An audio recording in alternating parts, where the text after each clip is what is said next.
संविधान को तार तार किया जा रहा है, लोकतंत्र को तार तार किया जा रहा है। डॉक्टर बाबा साहेब अम्बेडकर के मानने वाले लोगों के साथ अगर मारपीट होती है, जातिगत तौर पर अन्याय होता है, तो थानों में एफआईआर तक नहीं होती है। वो इसलिए नहीं होती है क्योंकि संविधान को मानने वाले लोग शासन सत्ता में स्थापित नहीं है। आजादी के 78 वर्ष बाद भी हमारी आबादी सबसे ज्यादा होने के बाद भी शोषण किसका सबसे ज्यादा होता है, अस्मतें किसकी सबसे ज्यादा लुटती हैं। आज भी कच्चे मकानों में रहने को आतुर कौन से समाज के लोग हैं। माननीय कांशी राम साहब ने कहा था, जिनके हुक्मरान होते हैं उनके साथ कभी शोषण अत्याचार नहीं होते हैं।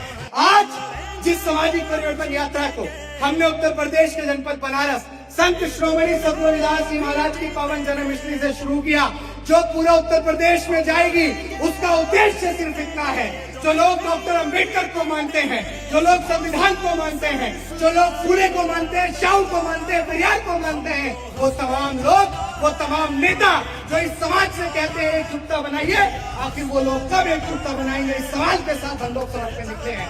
आखिर मेरे समाज के लोगों, जो लोग आज आपको पार्टियों में बांटते जा रहे हैं, मेरा आपसे सवाल है, डॉक्टर बाबा साहेब अम्बेडकर ने आपसे कहा था कि शिक्षित बनो, संगठित रहो और संघर्ष करो।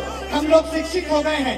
आज हमारे समाज के लोग आईएएस, आईपीएस, पीसीएस, जज, डॉक्टर, बैरिस्टर, कलेक्टर, इंजीनियर तक हैं, लेकर 4th क्लास से लेकर 1st क्लास तक के कर्मचारी हैं। लेकिन अगर उसके बाद भी हमारे साथ अत्याचार होता है, लेकिन अगर उसके बाद भी हमारे साथ शोषण होता है, तो इसलिए होता है क्योंकि देश की सबसे बड़ी महापंचायत, जिसको हम लोग संसद भवन के नाम से जानते हैं, उसके अंदर आपके सांसद नहीं है, उसके अंदर आपकी भागीदारी नहीं है, उसके अंदर आपके हक में लड़ने वाले लोग नहीं हैं। आप सोचिए कि उत्तर प्रदेश में ये 2 नेता और इसके बाद पूरे भारत के अंदर जो अनेकों पार्टियां बनाकर डॉक्टर अंबेडकर की बात करने वाले नेता पार्टियां बनाकर चल रहे हैं, अगर उन्होंने गठबंधन कर लिया, मैं सवाल करना चाहता हूं आपसे, वो भारतीय जनता पार्टी के लोग जो आपके ऊपर शोषण अत्याचार करते हैं, वो शासन सत्ता जो आपका दमन करती है, वो एनडीए जैसा गठबंधन बना सकते हैं, क्योंकि वो जानते हैं कि इस देश में राजनीतिक सत्ता हासिल करके सब कुछ हासिल किया जा सकता है।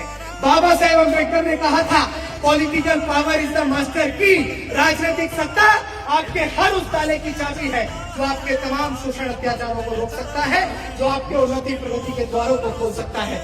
वो कांग्रेस पार्टी जिसने डॉक्टर अंबेडकर का जीते जी सम्मान नहीं किया, मरणोपरांत सम्मान नहीं किया, वो इंडिया जैसा गठबंधन बना सकते हैं, छोटे छोटे दलों के साथ एकजुट हो सकते हैं। तो आदरणीय मायावती जी, भाई चंद्रशेखर आजाद जी और तमाम अम्बेडकरवादी नेता अम्बेडकरवादियों का महागठबंधन क्यों नहीं बना सकते हैं? ये सवाल हमारा है, ये सवाल करने के लिए हम सड़क पर निकले हैं।